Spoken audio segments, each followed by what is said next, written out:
Welcome to our NCIX PC Laboratory episode about the Vesta i3 3010. This is a budget-friendly, feature-loaded, and energy-efficient system featuring the all-new Intel Ivy Bridge Core i3 series of processors and the NVIDIA GeForce GTX 650. Clink, clink. Now, I don't know if you guys noticed this, but we added a new intro for our NCIX PC Labs videos. As you can see, I found a lab coat to match, except this one doesn't really quite fit me right. So I'm gonna see if I can like Hulk rip it here before we get into the, no, it's too strong, can't do it. Okay, so let's start talking about the exterior of the system. We're using the Fractal Design Core 1000 case, which is pretty much like the awesomest little tiny budget case that fits NATX systems, so NATX board, full-size ATX power supply, and a decent length graphics card. At the front of the case, you find it's all mesh, filtered mesh, mind you, so you're not going to have to worry about too much dust accumulation in there. We've got, obviously, an optical drive in the front of the case where you would normally find an optical drive, except some cases that do not have them there.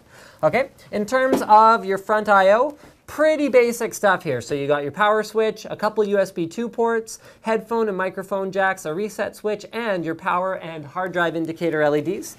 On the other side of the case, you find a 120mm vent. This one is not populated. We're going for a positive air pressure thing with this system. So there's one 120mm intake in the front, pulling air into the case, and then there is only one 120mm fan drawing air out, and that is the one in the power supply itself. So at the back you see, again, there's an unpopulated 92mm fan hole. We're not worried about that because of the overall positive air pressure that's going to exist in this case. We're not going to get dust being sucked in there. In terms of I/O at the back of the case, I'm actually just going to unplug these really quick. DVI, VGA, HDMI, two USB 3 ports, Gigabit Ethernet, and your standard sort of older style 5.1 out. However, if you wanted to use 5.1, you wouldn't have the option of plugging in a microphone. So I'd recommend treating it like a 2.1 sound system. For a video card, we've gone with a GeForce GTX 650. This one does support multi-monitors out, and the card that we're using particularly here is from Gigabyte. I'll show you more details on that once we open it up. All right, so as usual, we're gonna open this bad boy up, get the side panel off here. It uses thumb screws, so you'll be able to remove it without tools. Well, okay, bad boy might have been an overstatement, but like dainty choir boy, perhaps. Yes, this is a value-oriented system. However, because of the Ivy Bridge processor and the GeForce GTX graphics card, it is capable of gaming. Would I say you're gonna be running at 1080p on all high details? No, that's not how this works. It's a $599 system, but if you're running a 1680 monitor, for example, you shouldn't have much trouble running modern games at medium details with this configuration. So there you have it. Let's start with the config at the center. So we have the Intel Core i3 3220.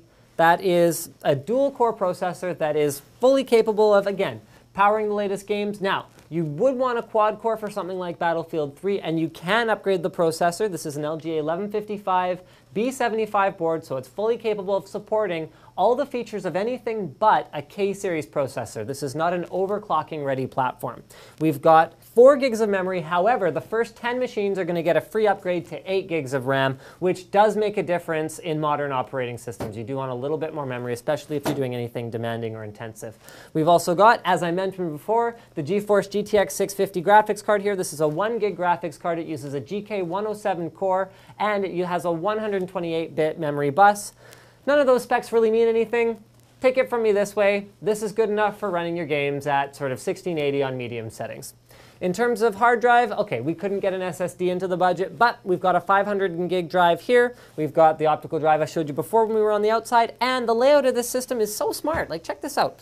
All through the front of the case, you have enough room that you could put a beastly graphics card if you wanted, so it's very upgradable, just like all NCIX PC systems, and we never skimp on the power supply. So we've got a 350 watt power supply. Yes, that's a low wattage, however, this system doesn't consume much power, and there is definitely room in here for a CPU upgrade or a graphics card upgrade, and it's 80 plus bronze. Seasonic built, so it's a great brand power supply. You don't have to worry about, us shipping even our $599 systems with doorstop power supplies that just stop working after a while. That's bad. Now here in the NCIX lab, we're pretty technical, so we know what we've created here is a lightweight. But what we'd like to think is that we have created a lightweight champion. Thank you for checking out this episode of NCIX Tech Tips here in the PC lab, featuring the Vesta i3-3010. Don't forget to subscribe for more videos like this from your favorite detailer, ncix.com. Hulk rip. Oh, it's ripping. Oh, I can't do it.